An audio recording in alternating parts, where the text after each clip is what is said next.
আসসালামু আলাইকুম। Board challenge করেও লক্ষাধিক শিক্ষার্থী ফেল করেছে, অর্থাৎ তারা চেয়েছিল যে বোর্ড চ্যালেঞ্জ করলে হয়তো বা পাশ আসবে, কিন্তু লক্ষাধিক শিক্ষার্থী আছে যাদের পাশ আসেনি, আবার অনেক শিক্ষার্থী আছে যাদের বোর্ড চ্যালেঞ্জের রেজাল্ট পরিবর্তন হয়নি। তো এই মুহূর্তে তোমাদের বোর্ড চ্যালেঞ্জের রেজাল্ট পরিবর্তন হয়নি, পাশ হয়নি, তোমরা এই মুহূর্তে কি করবা, এই মুহূর্তে কি কি করণীয়, এই বিষয়টা নিয়ে আজকে কথা বলবো। তো মূল টপিকে চলে যাওয়ার আগে একটি রিকোয়েস্ট থাকবে, যারা এখনো নতুন অবশ্যই চ্যানেলটি সাবস্ক্রাইব করে পাশে থাকা বেল আইকনটি বাজিয়ে দাও। যারা ফেসবুক পেজ থেকে দেখতেছো অবশ্যই ফলো দিয়ে লাইক দিবা, কারণ একটি লাইক আমাকে নতুন আপডেট দিতে উৎসাহিত করে।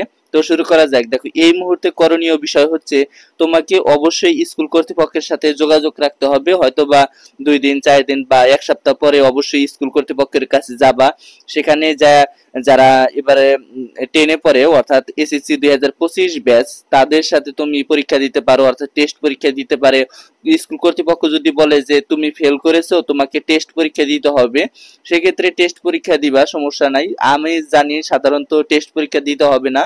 তুমি যেহেতু মানে ফেল করেছো বা রেজাল্ট পরিবর্তন হয়নি, সেহেতু অবশ্যই তোমাকে সামনে বছর পরীক্ষা দিতে হবে। অনেক শিক্ষার্থী আছে এরকম যে সামনে বছর পরীক্ষা দিতে হবে 2025 সালের ব্যাচের সাথে। সেহেতু স্কুল কর্তৃপক্ষ তারা বলবে যে রেজিস্ট্রেশন তো হয়ে গেছে তোমার, তুমি ফর্ম ফিল আপ করতে পারো। অর্থাৎ ফর্ম ফিল আপের তো ডেট দেয় নাই, যখন ডেট দিবে তখন তোমাকে ফর্ম ফিল আপ করতে হবে। এখন অনেক শিক্ষার্থী তারা কিন্তু হতাশায় আছে যে আমি ফেল করেছি, আমি বিপদগ্রস্ত বা হতাশায় পড়েছি, আমি পড়াশোনা বাদ দেব। এমনটাই কিন্তু অনেক শিক্ষার্থী কমেন্টে বলেছে যে শিক্ষকরা ভালোভাবে খাতা দেখে নাই। আসলে দেখো, একটা বিষয় লক্ষণীয় যে তুমি যদি ভালো করে লেখো, মাস্ট বি শিক্ষকরা দেখবে, কিন্তু অনেক শিক্ষক আছে তারা খাতা দেখতে সমস্যা হয়, যার কারণে কিন্তু বোর্ড চ্যালেঞ্জ করে হাজারো শিক্ষার্থী পাশ করে। অনেক দেখা গেছে 2 লক্ষ প্লাস বা 3 লক্ষর মতো শিক্ষার্থী বোর্ড চ্যালেঞ্জ করেছিল, মাত্র 1000 পাঁচেকের মতো তারা বোর্ড চ্যালেঞ্জে উত্তীর্ণ হয়েছে। দেখো, অনেক শিক্ষার্থী কিন্তু উত্তীর্ণ হতে পারেনি, তার কারণও আছে, নিশ্চয় অনেক কারণ আছে। তো কারণ আজকে আমি বলবো না।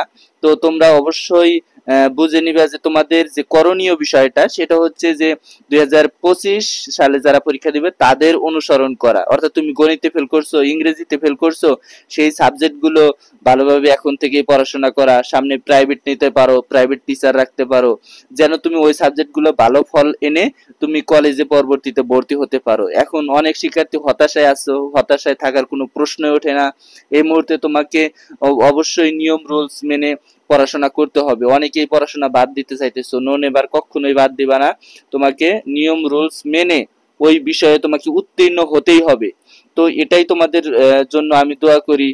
তোমরা সামনে অগ্রসর হও, ভালো কিছু করো। তো ভালো থাকো, সুস্থ থাকো, সকলের সুস্বাস্থ্য কামনা করছি। ধন্যবাদ সবাইকে। আসসালামু আলাইকুম।